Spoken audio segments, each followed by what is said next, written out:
네, 시작하겠습니다. 오늘은 십계명 9번째 시간입니다. 출애굽기 20장 13절 말씀입니다. 살인하지 말라. 오늘 제목이 살인하지 말라. 예수의 십자가가 그 살인을 멈추게 한다라는 제목으로 말씀을 전하도록 하겠습니다. 출애굽기 20장 13절에 보면은 딱 한마디로 그냥 살인하지 말라 이렇게만 나오죠.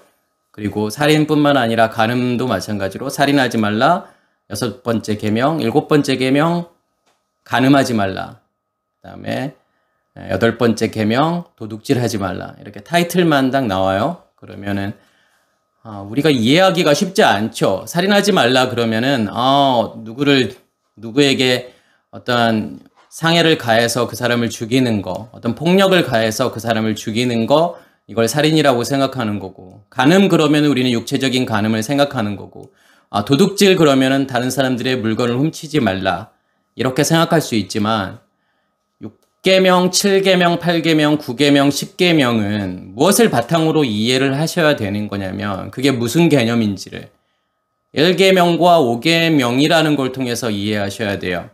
그러니까 1계명과 5계명은 우리가 어떻게 알고 있죠?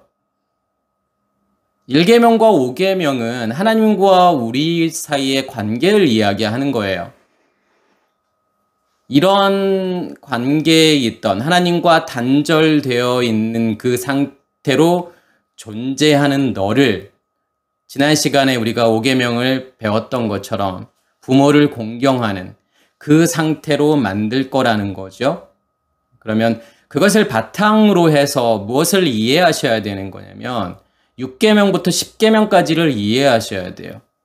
그래서 살인의 문제를 우리가 이해하기 위해서는 몇 계명을 보셔야 되는 거냐면 1계명을 보셔야 되는 거고, 간음의 문제를 이해하기 위해서는 우리가 2번째 계명을 보셔야 되는 거고, 도둑질의 문제를 이해하기 위해서는 3번째 계명을 보셔야 돼요. 그래서 그러한 관계 속에서 살인이 무엇이고 간음이 무엇이고 도둑질이 무엇인지를 보실 수 있으셔야 되고, 10계명의 핵심이라고 하는 부분은 뭐냐면 살인, 간음, 도둑질이에요.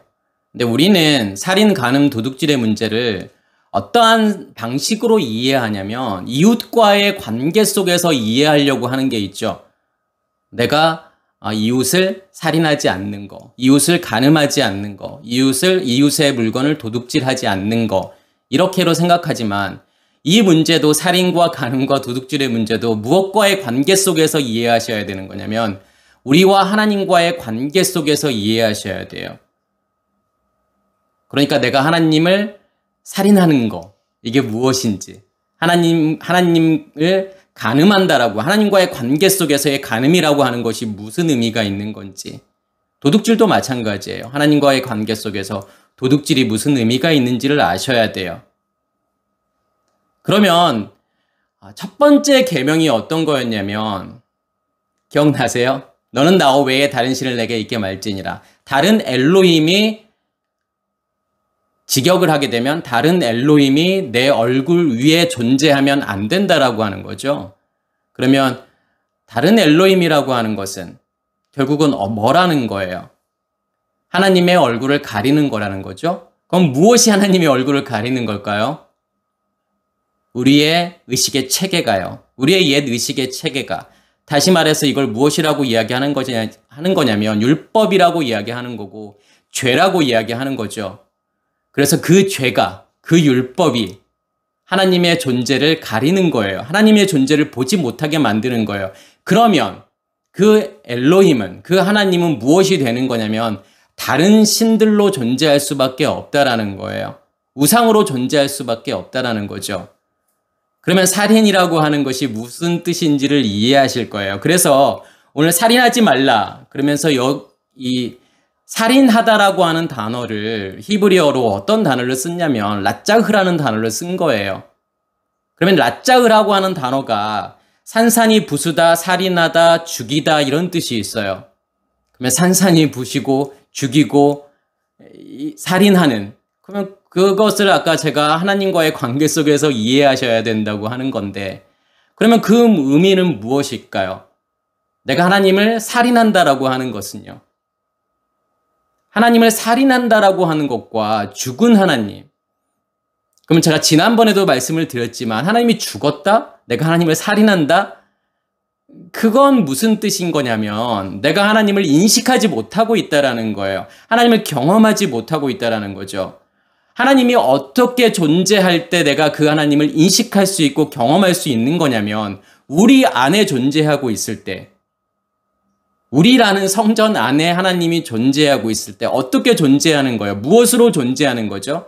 첫째 날의 빛과 둘째 날의 궁창으로, 다시 말해서 말씀으로 그렇게 존재하고 있을 때, 그것을 통해서 내가 하나님을 경험하는 거고 하나님을 인식하게 되었을 때 그 하나님은 살아계신 하나님인 거예요. 내 안에서 존재하는 살아있는 하나님이 되는 거지만, 그렇지 않다 그러면, 그 상태가 아니라 그러면, 여전히 내가 어두움 가운데 존재하고 있다 그러면 내가 믿고 있는 그 하나님은 다른 신으로 존재할 수밖에 없는 거고 우상으로 존재할 수밖에 없는 거라는 거죠. 그러면 내가 그 하나님을 어떻게 하고 있다라고 하는 거냐면 그 하나님을 내가 죽이고 있다라는 거예요. 그래서 아까 이 라짜으라는 단어가 산산이 부수다라는 뜻도 있잖아요.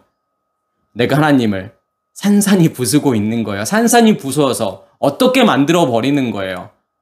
존재하지 않는 하나님으로 만들어 버리는 거예요. 그 하나님이 존재하지 않기 때문에 우리는 무엇을 만드는 거예요? 내가 만들어 놓은 하나님으로 하나님을 계속해서 만든다라는 거예요. 우상을 만들어 놓고 그 우상을 섬길 수밖에 없다라는 거죠. 제가 오늘 살인하지 말라 이것을 어떠한 지금 본문하고 계속 연관을 시킬 거냐면 이 라짜으라는 단어가 성경에서 47번이 나와요. 근데 그 47번 중에서 3분의 2는 무엇과 관련되어서 이 라짜으라는 단어가 쓰여졌냐면 도피성이요.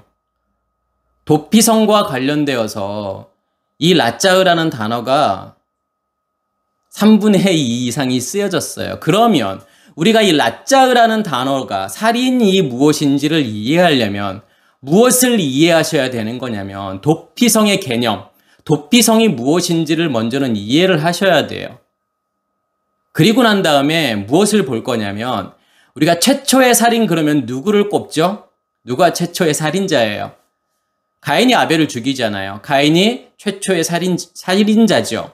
그러면 가인이 아벨을 죽이는 이 죽이다라고 하는 게 무슨 뜻인지를 보셔야 되겠죠. 사실은 가인이 아벨을 죽인다라고 하는 단어는 라짜으라는 단어가 쓰여진 건 아니에요.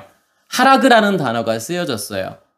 그러면 그 본문을 통해서 라짜으라는 이 죽이다라는 단어와 하라그라는 단어가 어떠한 관련성이 있는지 그것도 같이 볼 거고, 또한 예수님께서 산상수훈의 말씀에서, 산상수훈은 사실은 뭘 이야기하는 거냐면 십계명이 무엇인지를 예수님께서 풀어 설명하는 거예요. 살인이 무엇인지, 간음이 무엇인지, 도둑질이 무엇인지, 거짓 증거가 무엇인지를 산상수훈이라는 걸 통해서 마태복음 5장, 6장, 7장에 걸쳐서 예수님께서 설명하시는 거죠. 그럼 예수님께서 거기에서 살인이라고 하는 것을 어떻게 말씀하셨는지, 그리고 그 살인의 문제를 해결하려면 어떻게 해야 되는 건지, 모든 본문이 다 마찬가지예요. 그 도피성에 관한 것도 살인이 무엇인지를 설명하면서 무엇도 같이 설명하는 거냐면, 그렇다면 그 살인에서 너희가 그 살인의 문제가 해결이 되려면 어떻게 해야 되는 그 방법까지도 알려주시는 거죠. 가인과 아벨 사건도 마찬가지예요. 가인과 아벨과 또 누구까지 확장해서 볼 거냐면 라멕까지 볼 거예요. 그러면 이 가인과 라멕을 통해서 하나님께서 그 살인의 문제를 어떻게 해결하시는 건지, 살인의 문제가 무엇이고 살인의 문제를 어떻게 해결하시는지를 이해하시면 무엇을 이해하고 있는 거냐면 복음이 무엇인지를 이해하고 있는 거예요. 그게요. 그래서 중요한 거죠. 그러니까 산상수훈에서도 마찬가지예요. 산상수훈 5장에 나오는 이 살인이라고 하는 것을 예수님께서 지금 어떻게 말씀하시고 또 그게 무엇이고 어떻게 해결이 되어야 되는 것까지 말씀하시죠. 그러면 이 세 가지 본문이 다 연결이 되어 있다라는 거예요. 그리고 시간이 제가 조금 더 허락이 된다면 무엇까지 말씀드릴 거냐면 씨 뿌리는 자의 비유에서 씨가 길가에 떨어지고 그다음에 돌밭에 떨어지고 가시덤불에 떨어지고 옥토에 떨어지고 이것도 무엇과 사실은 관련이 있는 거냐면 길가에 떨어진다라고 하는 것이 살인의 문제하고 관련이 있는 거고 돌밭에 떨어진다라고 하는 것은 간음의 문제하고 관련이 있는 거고 가시덤불에 떨어진다라고 하는 것은 도둑질하고 관련이 있는 거죠. 그래서 예수님께서도 너희가 이 비유를 이해하지 못할 건데 어떻게 다른 비유를 이해할 거냐. 왜 그러냐면 성경 전체는 무엇에 관한 거냐면 살인과 간음과 도둑질의 문제예요. 정말 중요한 내용이에요. 그래서 성경에서 정말 큰 뼈대를 이야기하라 그런다면 일곱 날의 창조라는 것과 그 다음에 십계명을 이해할 수 있는데 십계명에서의 포인트는 뭐냐면 살인, 간음과 도둑질의 문제예요. 그래서 요한계시록도 내용을 잘 보시면은 무엇에 대한 설명인 거냐면 큰 그림에서 보면 살인과 간음과 도둑질에 관한 거예요. 거기서 일곱 인을 떼고 일곱 나팔이 부러지고 일곱 대접이 부어지는 이 사건은 일곱 인을 떼는 사건은 뭐냐면 그게 살인의 문제를 이야기하는 거고 일곱 나팔이 부러지는 것은 간음의 문제인 거고 일곱 대접이 부어지는 것은 도둑질의 문제예요. 그것을 하나님께서 해결하시는 거예요. 그래야만이 무엇이 만들어지는 거냐면 새 하늘과 새 땅이 만들어지고 새 예루살렘 성전이 내려오는 거죠. 그래서 먼저는 제가 아까 이 라짜으라는 단어가 3분의 2 이상이 무엇과 관련됐다고 했냐면 도피성하고 관련이 되어 있어요. 그러면 도피성이 나오는 본문이 뭐냐면 민수기 35장 11절 12절에 나오죠. 어떻게 나오냐면 너희를 위하여 성읍을 도피성으로 정하여 부지 중에 살인한 자를 그리로 피하게 하라. 이는 너희가 복수할 자에게서 피하는 성을 삼아 살인자가 회중 앞에 서서 판결을 받기까지 죽지 않게 하기 위함이니라. 여기서 중요한 두 단어가 나오는데 뭐냐면 첫 번째는 도피성이라는 단어예요. 이 도피성이라는 단어가 미클라트라는 단어를 쓰죠. 이 미클라트라는 단어가 어떤 뜻이 있냐면 수용소, 보호소, 피난처, 은신처, 도피성 이런 뜻이 있어요. 그리고 이 어원 자체가 칼라트에서 온 건데 칼라트라는 단어가 불구로 만들다라는 거예요. 제가 이것은 좀 뒤쪽에서 다시 설명을 드릴게요. 왜 칼라트가 불구로 만드는. 그럼 이 도피성이라고 하는 게 무엇인지를 우리가 이해하셔야 되는 거고 또 하나 어떤 단어를 이해하셔야 되는 거냐면 쉬가가라는 단어를 이해하셔야 돼요. 그러니까 비슈가가 그러면은 부지중이라고 지금 번역을 했단 말이에요. 그러면 부지중이라는 이 쉬가가라고 하는 것은 뭐냐면 잘못, 실수 이런 뜻이 있어요. 그러면 이 내용은 뭐냐면 너희가 부지중에 살인한 자들, 그러니까 부지중이라고 하면은 어떤 뜻이 있는 거냐면 실수로 고의가 아니고 그렇게 살인한 자들은 어디로 보내라고 하는 거냐면 도피성으로 보내라는 거예요. 너희가 도피성을 나가게 되면 피해 보복자가 와서 너를 죽일 거야. 그러면 그 사람의 생명을 보존할 수 있는 곳이 어디냐면 도피성이라는 것이죠. 그리고 뒤에 보면은 너희가 도피성에서 나올 수 있는 방법은 딱 한 가지밖에 없어. 근데 그 한 가지 방법이 뭐냐면 대제사장의 죽음이야. 그러니까 대제사장이 죽어야만이 거기에서 나와서 자유할 수 있는 거예요. 자기의 원래 땅으로 돌아갈 수 있다라는 거예요.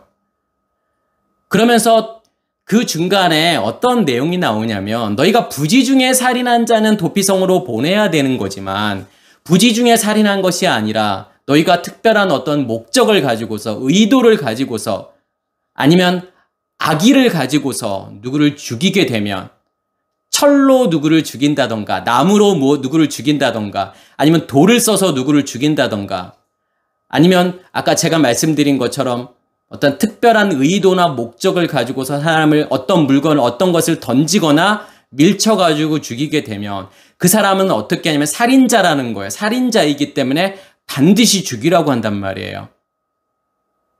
그래서 의도를 가지고서 살해한 자들은 도피성으로 보내라는 게 아니라 그냥 죽이라는 거고 그 다음에 의도를 가지고 있지 않고 어떤 목적을 가지고 있지 않은 상태에서 실수로 그렇게 죽인 자들은 어디로 보내라고 하는 거냐면 도피성으로 보내라는 거예요. 그러면 실수로 죽였다라고 하는 게 무슨 뜻인지를 우리가 이해하셔야 되는 거고, 왜 그런 자들을 하나님께서 도피성으로 보내라고 했을까? 그리고 하나님께서 왜 도피성을 요단 동쪽에 세 곳, 요단 서쪽에 세 곳, 이렇게 세 곳씩 만들려고 한 걸까? 라는 것을 한번 이해하셔야 되는데, 제가 말씀드렸던 것을 우리는 둘로 나눈단 말이에요. 어떻게 나누죠? 고의로 살인한 자, 그 다음에 일부러 살인한 자, 어떤 의도를 가지고 살인한 자, 이렇게 둘로 나누어서 생각을 하게 되지만, 이 본문은, 민수기 35장의 이 본문은 우리가 하나로 볼 수 있어야 돼요. 같은 사건으로 볼 수 있어야 돼요, 이걸요.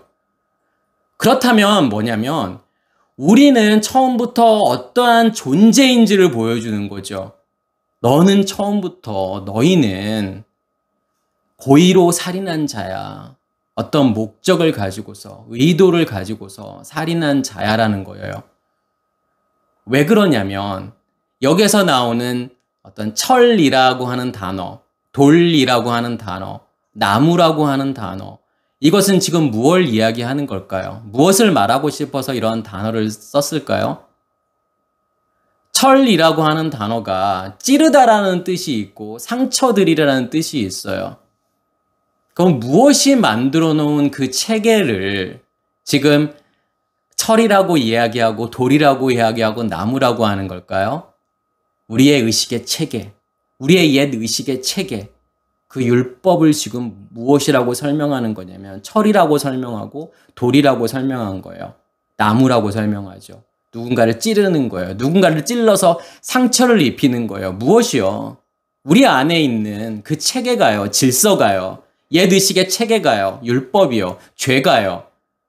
다른 사람들을 찔러서 다른 사람들을 죽인다라는 거예요. 너희 안에 그것이 있으면 그것으로 다른 사람들을 찔러서 너희가 죽이고 있는 거잖아. 돌처럼 단단한 그 체계라고 하는 것은 돌처럼 단단하다라는 거예요. 부서지기 쉽지 않다라는 거죠. 나무라는 것도 마찬가지예요. 성경에선 나무라는 단어가 나오면 무엇을 생각하셔야 되냐면 어떤 체계를 생각하셔야 돼요. 그래서 선악의 지식의 나무 그러면 선악의 지식의 체계를 이야기하는구나. 생명나무 그러면 생명이 만들어 놓은 어떠한 체계라고 우리가 이해를 하셔야죠. 그래서 이 선악을 알게 하는 나무 이 체계는 로마서에서는 무엇이라고 설명하는 거냐면 죄의 법이라고 설명하는 거고, 그 다음에 생명나무라고 하는 것은 하나님의 법이라고 이야기하는 거죠. 생명의 성령의 법이라고도 이야기해요. 나무는 체계를 이야기하는 거예요.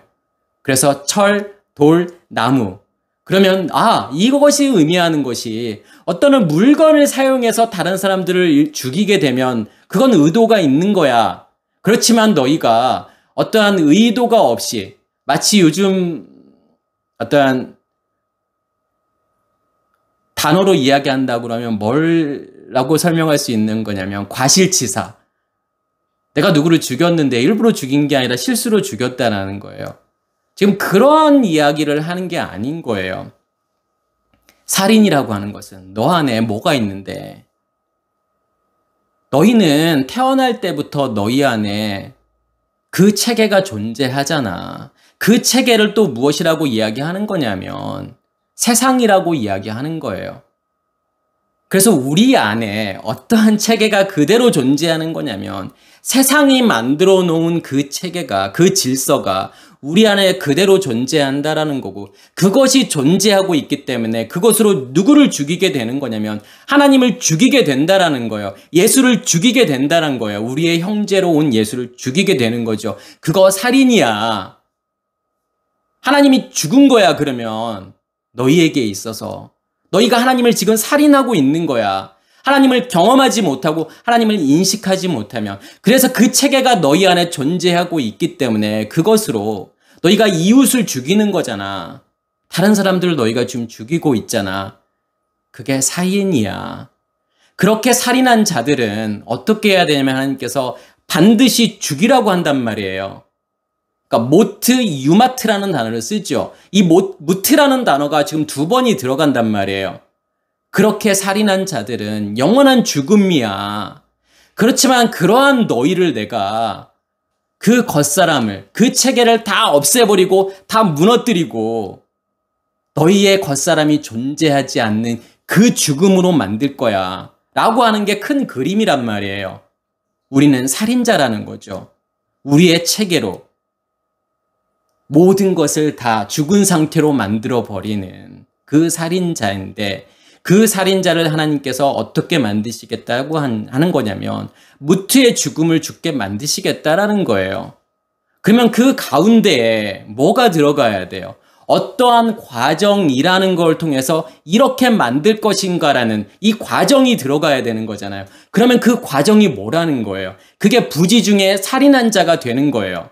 부지 중에 살인한 자를 어디로 보내라고 하는 거냐면 도피성으로 보내라는 거예요. 그게 과정이에요. 그러면 부지중 살인이라고 하는 것은 그러면 뭘 이야기하는 거죠? 아까 제가 쉬가가라는 단어를 쓴다고 그랬잖아요. 근데 앞에 베이트가 들어가네요. 그래서 그 잘못, 실수, 안에서 라는 뜻인데 이 베이트라는 전치사가 성전을 의미하는 자음이죠. 이 베이트가요. 그러면 어떤 성전에 의해서요? 우리의 잘못이 그 성전 안에 들어가게 되면 우리의 잘못이, 우리의 실수가, 우리의 범죄함이 어떠한 성전 안으로 들어가게 되면 예수라는 성전 안으로 들어가게 되면 어떠한 의도를 가지고 목적을 가지고 살인하던 내가 무엇으로 바뀌게 되는 거냐면 부지중으로 바뀌게 되는 거예요. 실수로 살인한 자가 되어서 어디로 가게 되는 거냐면 도피성이라는 곳으로 가게 되는 거죠. 그러면 도피성이라고 하는 것은 하나님께서 준비한 거예요. 누구를 위해서 준비한 거냐면 살인자를 위해서 준비한 거예요. 그 살인의 문제를 해결하기 위해서 하나님께서 만들어 놓은 곳이 어디냐면 도피성이잖아요. 그러면 그 도피성이 의미하는 게 뭘까요? 광야라는 곳과 가나안이죠. 광야라는 곳에서 하나님께서 무엇을 해결하시는 거냐면 간음의 문제를 해결하시는 거죠. 가나안에서는요, 도둑질의 문제를 해결하시는 거예요. 뭘 죽이시는 거예요, 거기서요? 우리의 겉사람을 죽이는 거잖아요. 우리의 옛 의식의 체계를 다 없애버리고 무너뜨리는 거잖아요. 죄의 법이잖아요. 그 죄의 법을 다 없애버리는 거예요. 선악의 지식의 체계를 다 없애버리는 거죠. 다 무너뜨리는 거예요. 율법을요. 그게 도피성이라는 곳이에요. 그래서 아까 제가 이 도피성이라는 단어가 미클라트라는 단어를 쓰는데 이 미클라트라는 단어가 칼라트에서 온 단어라고 말씀을 드렸고 칼라트라는 단어가 불구로 만들다라고 말씀을 드렸잖아요. 거기에서 진짜 불구가 되는 거예요. 아무것도 내가 할 수 있는 것이라고는 아무것도 할 수 없구나라는 것을 그것을 보는 곳이란 말이에요. 도피성이요. 나로 존재하는 모든 것들을 하나님께서 다 없애시겠다라고 하는 거예요. 그래서 요단 동편의 세 곳, 요단 서편의 세 곳이에요. 요단 동편이 의미하는 게 광야인 거고 요단 서편이 의미하는 것이 가나안이잖아요.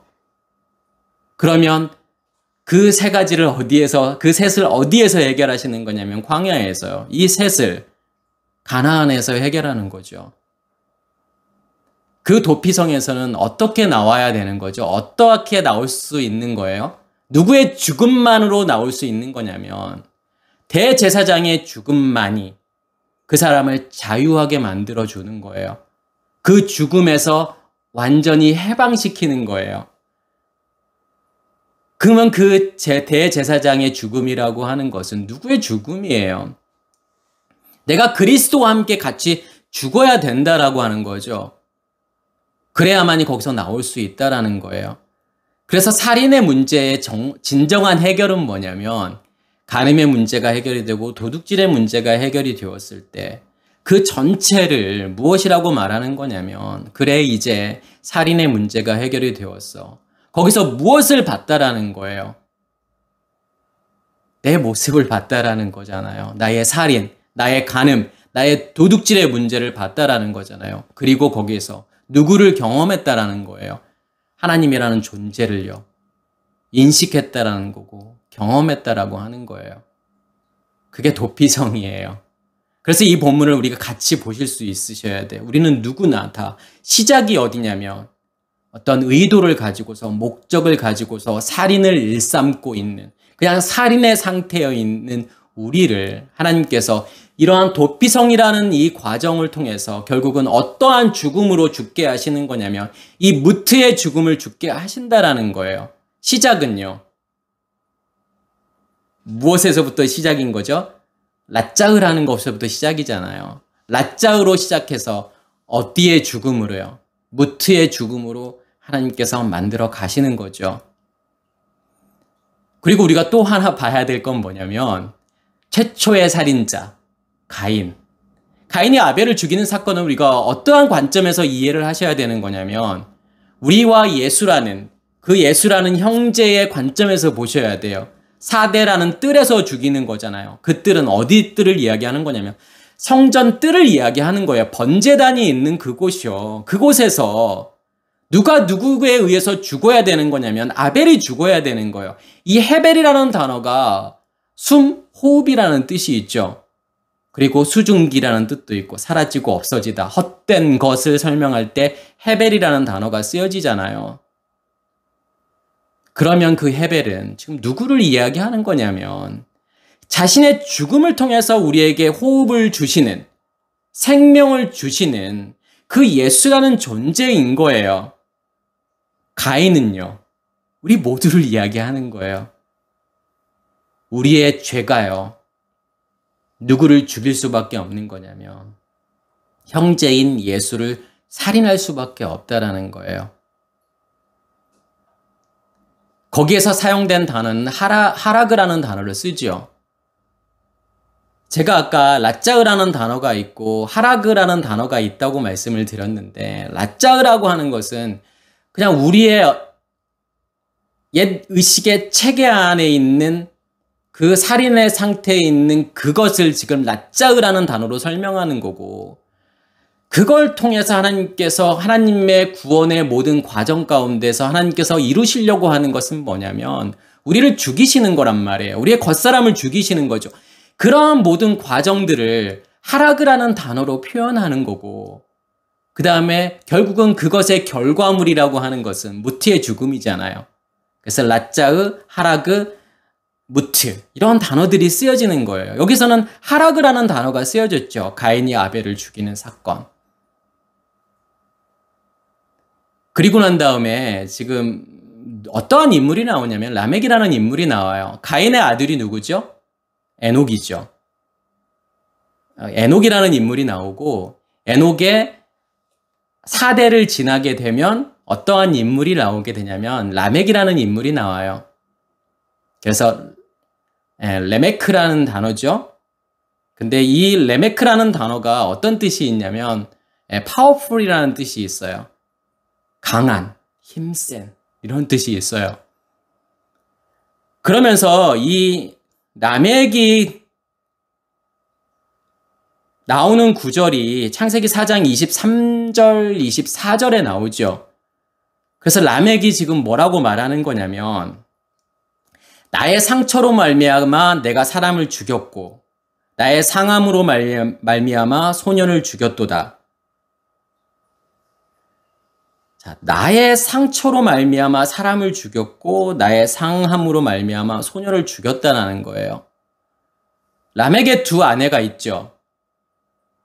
그 아내의 이름이 뭐냐면 아다라는 그 아내와 그 다음에 실라라는 단어 그 아내가 있잖아요. 근데 실라라는 그 단어는 찔라라는 지금 단어를 써요. 히브리어로요. 그래서 아다라고 하는 것은 뭐냐면 아름다움이에요. 장식품. 이것을 지금 아다라는 이 단어의 의미예요. 찔라라고 하는 단어는 어떤 뜻이 있냐면 그림자라는 뜻이 있어요. 그러면 지금 아다와 찔라라는 걸 통해서 그의 아내들을 통해서 지금 무엇을 설명하는 거냐면 이 라멕이 어떠한 상태에 있는지를 설명하는 거예요. 그래서 성경에 보면은 아내들이 나오잖아요. 아브라함의 아내가 나오고 이삭의 아내가 나오고 그다음에 야곱의 이제 아내들이 나오죠. 그러면 이 아내라는 걸 통해서 지금 누구를 설명하고 싶은 거냐면 남편의 상태를 설명하는 거예요. 그래서 리브가를 통해서 누구를 설명하는 거냐면 이삭을 설명하는 거죠. 사라를 통해서 아브라함을 설명하는 거고 그 다음에 레아와 라헬을 통해서 야곱을 설명하는 거예요.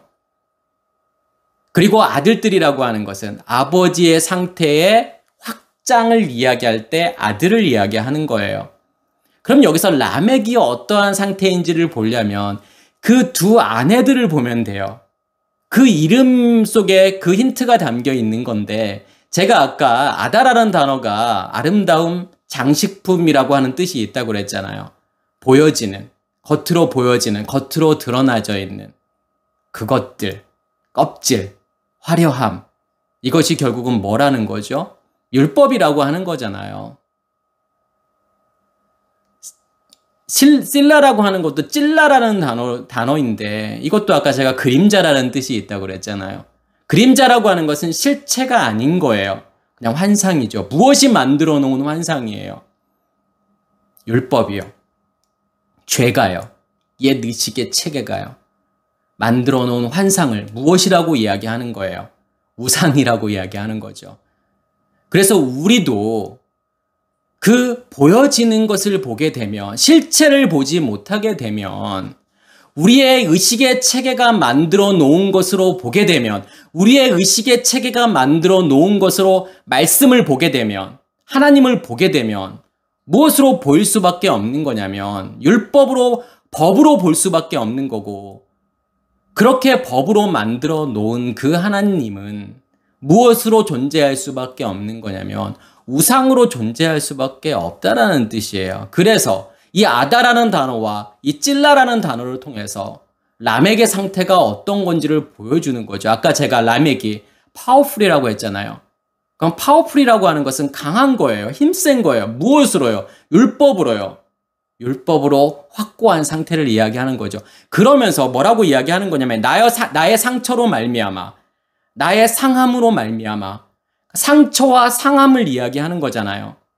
어떠한 상처와 어떤 상함을 이야기하는 거죠? 이 상함이라고 하는 단어가 상처, 상함, 채찍 자국 이런 뜻이 있고 이게 하브라라는 단어를 쓰죠. 이 하브라라고 하는 단어가 하라부에서 온 건데 하라부가 묶다, 매다, 결합하다, 연합하다라는 뜻이 있어요. 무엇으로 단단하게 묶여져 있는 거예요, 지금요? 내 의식의 체계로요, 율법으로요, 죄로요. 그것이 무엇을 만든다라는 거예요, 나에게요. 상처를 준다라는 거잖아요. 나를 상하게 만드는 거잖아요. 나를 고통스럽게 만드는 거예요. 무엇이 나를 힘들게 만드는 거냐면 그 의식의 체계가 나를 힘들게 만드는 거죠. 율법이요. 우리가 하나님을 믿으면서 제일 힘든 부분들이 뭐예요? 그렇게 못 살고 있는 나를 보면서 힘든 거잖아요. 어떠한 기준으로 나를 보기 때문에 그래요. 율법이라는 기준으로 나를 보기 때문에 힘든 거란 말이에요. 나는 왜 이렇게밖에 못 살지? 왜 나는 하나님 말씀대로 못 사는 거지? 왜 나는 사탄이 원하는 그러한 삶을 살 수밖에 없는 거지라고 생각하잖아요. 그게 힘든 거죠. 고통이란 말이에요. 예수님이 말씀하시잖아요. 너가 형제에 대해서 노하고 형제에 대해서 욕하는 거 그거 형제 살인하는 거잖아. 그러면 우리 생각해보면 우리 형제한테 욕 한 번도 안 하나요? 화 한 번도 안 냈나요? 그럼 그런 사람 지옥불에 떨어지고 심판을 받고 막 그래야 된다고 하니까 여자를 보면서 음욕을 품으면 간음이야. 어떻게 살아요? 숨이 정말 콱콱 막히잖아요. 하나님을 믿는다라고 하는 게 그런 거야? 이렇게 숨 막히는 거야? 나를 힘들게 하는 거야? 나의 목을 죄는 거야, 이게? 율법이라는 게 그런 거죠. 세상의 법칙도 마찬가지예요. 세상의 법칙의 핵심은 제가 뭐라고 그랬죠? 소유잖아요. 왜요? 보여지는 게 진짜라고 생각하면 그것을 소유하려고 하는 거죠. 세상의 체계가 무엇으로 다 만들어진 거냐면 결국은 법이라는 것도 내가 소유하고 있는 것을 어떻게 하면 더 많이 소유할까를 생각하게 되고 내가 소유한 것을 어떻게 하면 잃어버리지 않고 지킬까? 이게 법이라니까요. 법은 누가 만들었어요? 그래서요. 부자들이요. 권력이 있는 사람들이요. 자기의 권력을 지키기 위해서요. 자기의 부를 지키기 위해서요. 자기의 소유를 지키기 위해서 법을 만드는 거라니까요. 내 거 가지고 있는 거. 너 절대로 손대면 안 돼. 우리는 그러한 관점으로 하나님도 보고 있는 거고 말씀도 보고 있는 거예요. 무엇을 소유하려고 하는 거예요? 하나님이라는 존재 자체도 소유하려고 하는 거예요. 무엇을 위해서요? 나의 이득을 위해서요. 그러니까 이 세상이라고 하는 게 살아가기 쉽지 않은 거예요. 많이 소유해야 되니까. 많이 얻어야 되는 사람을 너 성공했네? 라고 말하잖아요. 많이 소유하지 못한 사람을 뭐라고 해요? 너 실패자야. 너 패배자야. 그렇게 말하잖아요. 그러한 것들이 나를 힘들게 만든다라는 거예요. 예수님께서 왜 채찍을 맞으셨죠? 왜 십자가에 못 박히기 전에 그 고통을 다 당하신 거예요? 침뱉음을 당하고 모욕을 당하고. 왜 그러시는 거예요? 무엇 때문에요? 그걸 통해서 보여주는 거예요. 너가 가지고 있는 그 율법의 체계, 그것이 너를 그렇게 힘들게 만들고 있어. 너를 모욕하고 있는 거잖아. 너를 때리고 있잖아. 너를 상하게 만들고 있잖아. 우린 예수님의 그 고통을 보면서 예수님께서 얼마나 아프셨을까? 십자가를 지기 위해서 우리의 죄를 다 떠안고 십자가를 지기 위해서 그러한 모욕을 다 당하셨을까? 그러한 관점으로 보시면 안 되고 무엇을 보실 수 있으셔야 되면 그게 나의 모습이구나. 그 율법 체계가 내 안에 존재하고 있기 때문에 그게 채찍이 되어서 나를 때리고 있구나. 나를 힘들게 만들고 있구나. 그게 상처고 그게 고통인 거예요. 그것 때문에 우리가 상처를 받고 고통 가운데 있는 거예요. 그래서 지금 라멕이 말하는 거예요. 그 체계가 너무 확고하게 상태로 있기 때문에 아다와 찔라의 상태에 있기 때문에 그게 나의 상처로 말미암아 내가 사람을 죽였고 나의 상함으로 말미암아 소년을 죽였도다. 거기에서 나오는 사람, 소년 이 명사들은 다 단수로 쓰여졌단 말이에요. 이씨라는. 이씨는 뭐냐면 사람이라는 뜻도 있지만 남편이란 말이에요. 그 단수의 남편. 그리고 그 단수의 소년. 엘레드죠. 이 엘레드라고 하는 것은 뭐냐면 소년 작은 자를 이야기하는 건데 지금 누구를 이야기하는 거예요? 이 이씨와 엘레드를 통해서요.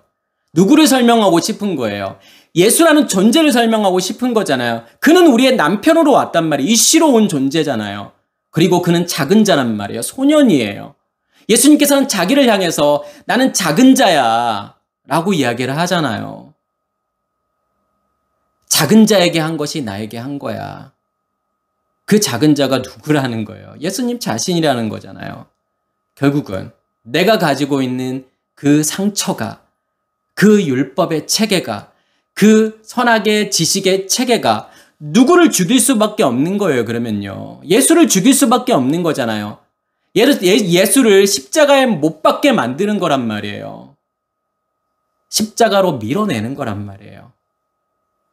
지금 라멕이 그 이야기 하고 있는 거예요.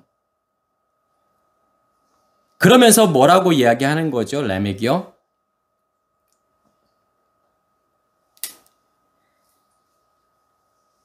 가인을 위해서는 벌을 7배를 받지만 라멕을 위해서는 몇 배의 벌을 받아야 되는 거냐면 77배의 벌을 받아야 된다라고 이야기를 하잖아요. 그럼 그게 무엇을 이야기하는 거냐면 이 7배의 벌이라고 하는 것은 이 7이라고 하는 숫자는 어떠한 자음의 숫자 값이냐면 7번째 자음인 자인의 숫자 값이에요. 그러면 자인이라고 하는 것은 뭐냐면 무기를 이야기하는 거예요. 없애는 거예요. 무기를 가지고서요. 그게 자인이에요. 그러면 이 가인이 받아야 되는 7배의 벌은 지금 뭘 이야기하는 걸까요? 어디에서의 벌을 이야기하는 거죠? 광야에서의 벌을 이야기하는 거잖아요. 가인은 광야에서 유리하는 자란 말이에요. 거기에서요. 그 7배의 벌을 받아야 되는 거예요. 어떠한 벌이냐면 우리의 옛 의식의 체계가 죽는 그 벌이잖아요. 7 나팔이 부러지는 벌이란 말이에요. 7 나팔의 심판이에요. 그러면 라멕이 받아야 되는 벌은 어떠한 벌인 거예요? 77배의 벌이라고 하는 것은요. 70이라고 하는 것은 아인이라는 자음이죠.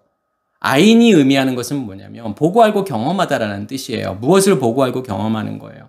하나님이라는 존재를요. 그리스도를요. 내가 보고 알고 경험함으로 짜인 끊어내는 거예요. 그 상태를요. 죽이는 거란 말이에요. 어디에서요? 가나안에서요. 무엇의 문제가 해결이 되는 거예요? 도둑질의 문제가 해결이 되는 거잖아요. 77배. 그래서 마태복음 18장에서도 제자들이 뭐라고 이야기하죠? 누가 나에게 잘못한 자를 7번 용서해주면 됩니까? 그렇게 말하잖아요. 그 7번의 용서는 가인이 받아야 되는 벌인 거고 예수님이 말씀하시는 것은 7번씩 70번 누가 받아야 되는 벌을 이야기하는 거예요. 라멕이 받아야 되는 벌이잖아요. 7 대접이 부어지는 심판을 이야기하는 거예요. 그 두 심판이 있어야만이 광야에서 가나안에서 아까 제가 말씀을 드렸던 것처럼 도피성 요단 동편에서 요단 서편에서 그걸 받아야 되는 거예요. 심판을 받아야 되는 거예요. 그래야만이 뭐가 해결이 되는 거예요. 살인과 간음과 도둑질의 문제가 해결이 되는 거죠. 결국에는 그 살인의 문제가 해결이 된다라는 거예요. 우리는 전부 다 누구와 같은 존재인 거냐면 가인과 같은 존재이고 라멕과 같은 존재예요. 라멕을 보면서 아유 얼마나 상처가 많았길래 조상 대대로 내려오는 무슨 벌을 받고 있는 건가? 그 벌이 너무나도 지금 힘들어가지고 지금 라멕이 이 이야기를 하는 건가? 너무 힘들어서 사람을 내가 죽일 수밖에 없었어. 너무 힘들어서 내가 소년을 죽일 수밖에 없었어. 지금 그 이야기 하고 있는 걸까요? 그런 거 아니잖아요. 우리는 누구에게나 가인의 7배의 벌을 받아야 되는 거고 라멕의 70과 7의 벌을 받아야 되는 거예요. 그래서 무엇을 끊어내야 되는 거냐면 옛 의식의 상태를 끊어내야 되는 거예요. 그걸 죽여야 되는 거예요. 그게 벌이 아니라 사실은 뭐냐면 그게 복이라는 거잖아요.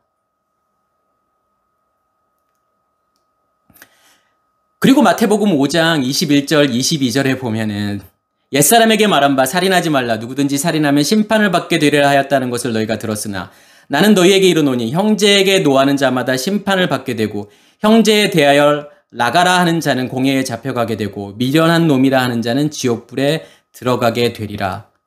지금 마태복음 5장 21절 22절 말씀이에요. 거기에서 예수님께서 살인이 무엇인지를 설명하잖아요. 형제에게 노하는 자 심판을 받게 되고 형제에 대해서 라카라는 단어죠. 그러니까 레카라는 단어예요. 히브리어로요. 이 레카라고 하는 자는 공회에 잡혀가게 되고 미련한 놈이라고 하는 자는 지옥불에 던져지게 된다라는 거잖아요. 그러면 이걸 문자로 이야기한다면 우리 중에 살아있을 사람이 아무도 없죠? 다 어딘가는 지금 있어야 돼요. 심판을 받아가지고 지옥불에 들어가 있어야 돼요. 전부 다요. 왜 그러냐면 지금 누구도 자신 있게 말할 수 있을까요? 나는 한 번도 형제에게 화낸 적 없어. 형제에게 나는 화를 내거나 욕을 하거나 그런 적 한 번도 없어. 그렇게 자신 있게 이야기할 수 있는 사람 아무도 없잖아요. 단 0.0001%의 화도 안 나는 그 상태. 지금 그걸 이야기하는 게 아니란 말이에요.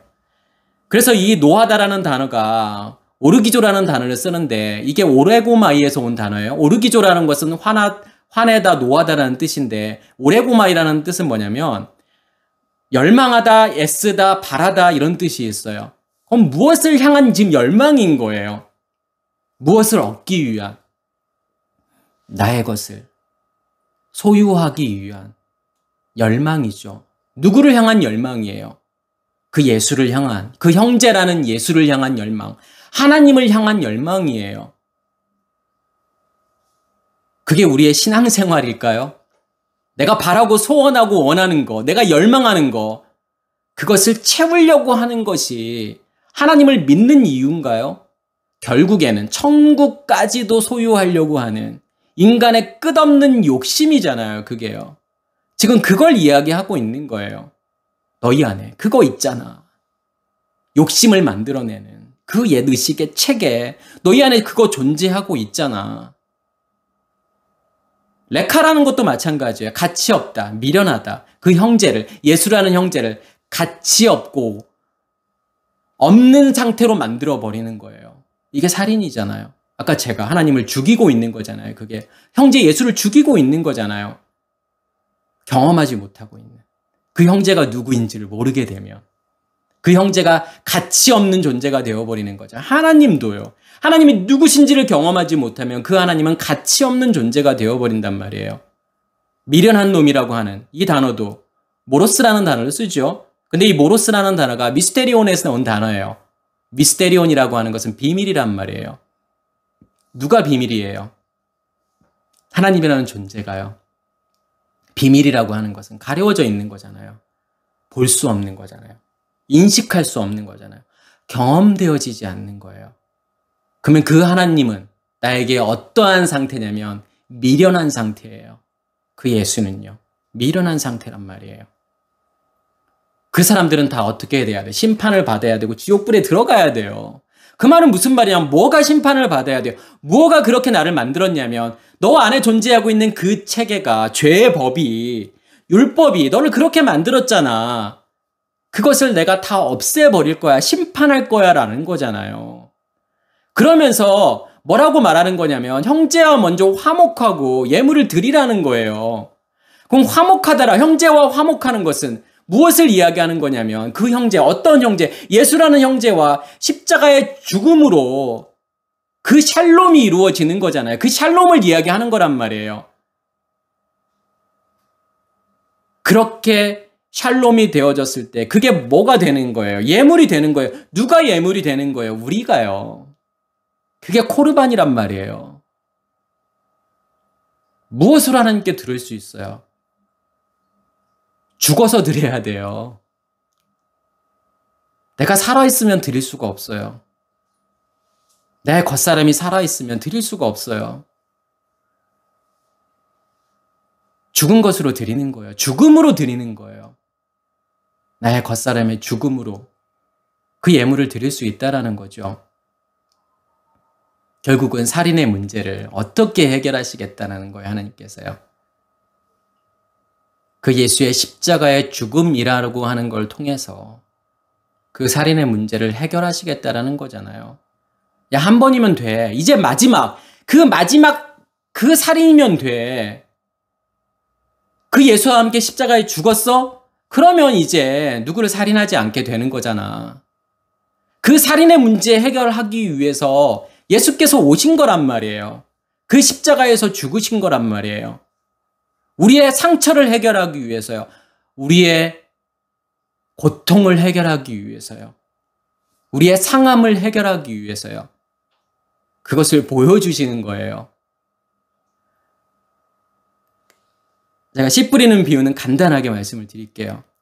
씨 뿌리는 비유에서 뿌릴새 덜어는 길가에 떨어지며 새들이 와서 먹어버렸고, 그것을 예수님께서 뭐라고 설명하시는 거냐면 아무나 천국 말씀을 듣고 깨닫지 못할 때 악한 자가 와서 그 마음에 뿌려진 것을 빼앗나니, 길가에 떨어졌다라고 하는 것은 결국은 깨닫지 못한다라는 거고, 그러면 악한 자가 와서 그것을 먹어버린다라고 하는 것은 사탄이 밖에서 기다리고 있다가 그것을 먹어버린다, 이런 뜻인가요? 우리 못 알아듣게요? 우리 깨닫지 못하게요? 그러면 길가에 뿌려졌다?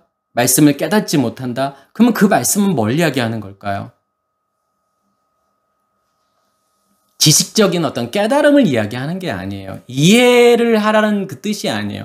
말씀을 너가 이해하지 못하면 이라고 설명하고 싶은 것이 아니라 무엇으로 깨닫는 거냐면, 이 말씀은 지금 무엇과 무엇으로 만들어진 말씀인 거냐면 셋째 날에 씨가 진 열매를 이야기하는 거예요. 그 안에는 무엇이 있죠? 생명이라는 씨가 존재하고 있는 거고, 그 빛이죠. 그 빛을 무엇이 감싸고 있는 거냐면 말씀이 감싸고 있는 거예요. 그 씨 가진 열매를 이야기하는 거예요. 그러면 그것을 깨닫는다라고 하는 것은 경험하는 거예요. 느끼는 거란 말이에요. 그걸요.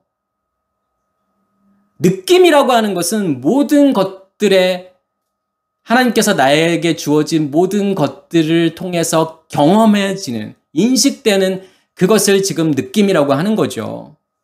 하나님을 내가 느낀다라고 하는 것은 하나님을 경험하는 거예요. 하나님을 인식하는 거란 말이에요.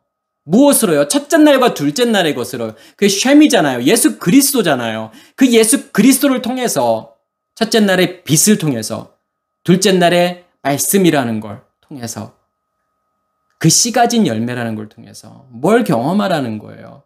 그 씨 가진 열매가 무엇인지를 경험하라는 거예요. 그걸 경험하지 못하면 그거 살인이야. 그거 길가에 떨어진 거야. 그러면 새들이 와서 먹어버리잖아요. 이 새라고 하는 것은 오프라는 단어를 쓰죠. 오프라는 단어도 어떤 뜻이냐, 아나프라는 단어에서 온 건데 아나프라고 하는 것은 뭐냐면 날개라는 거예요. 날개는 비밀이고 가려워져 있는 거예요. 아까 제가 미련한 놈 할 때 거기서 미스테리온이라는 단어를 말씀드렸잖아요. 비밀이잖아요. 여기서도 마찬가지예요. 새들이 먹어버렸다라고 하는 것은 그 새는 누구를 이야기하는 거예요, 지금요? 악한 자는요, 누구를 이야기하는 거예요? 우리의 겉사람이잖아요. 우리의 겉사람이 무엇을 비밀로 만들어버려? 하나님이라는 존재를 비밀로 만들어버리는 거란 말이에요. 하나님이라는 존재를 가리워서 그 존재를 경험할 수도 없고 인식할 수도 없게 만들어버리는 거예요. 그게 살인이란 말이에요. 절대로 하나님을 경험할 수 없는 거예요. 그래서 살인 그러면 무엇이라고 생각해야 되는 거냐면, 우리의 옛 의식의 상태로 존재하고 있기 때문에, 그 체계로 존재하고 있기 때문에 내가 하나님을 경험하지 못하는, 하나님이 비밀로 존재하는 그 상태가 살인이구나. 그리고 그 살인은 누구를 통해서, 그 예수의 십자가의 죽음을 통해서 그 살인을 해결하시려고 하는 거구나 라는 것을 지금 말하고 싶은 거죠. 그래서 우리는 이 말씀을 통해서 여전히 나는 지금도 하나님을 살인하고 있고 그 예수라는 형제를 살인하고 있고 이웃을 살인하고 있는지, 아니면 정말로 예수와 함께 그 십자가의 죽음으로 그 살인의 문제가 해결이 되었는지, 결국에는 이 간음과 도둑질이라는 걸 통해서 무엇을 해결하시려고 하는 거냐면 결국에는 이 살인의 문제를 해결하시는 거예요. 이삭이라고 하는 그 아들을 통해서, 야곱이라고 하는 아들을 통해서 결국은 누구를 완성하는 거냐면 아브라함을 완성하는 거예요. 아부잖아요. 아버지잖아요. 하나님의 성전을 완성하는 거란 말이에요. 이 말씀을 깨달으시는 우리 모두가 되기를 간절히 소원합니다. 마치겠습니다.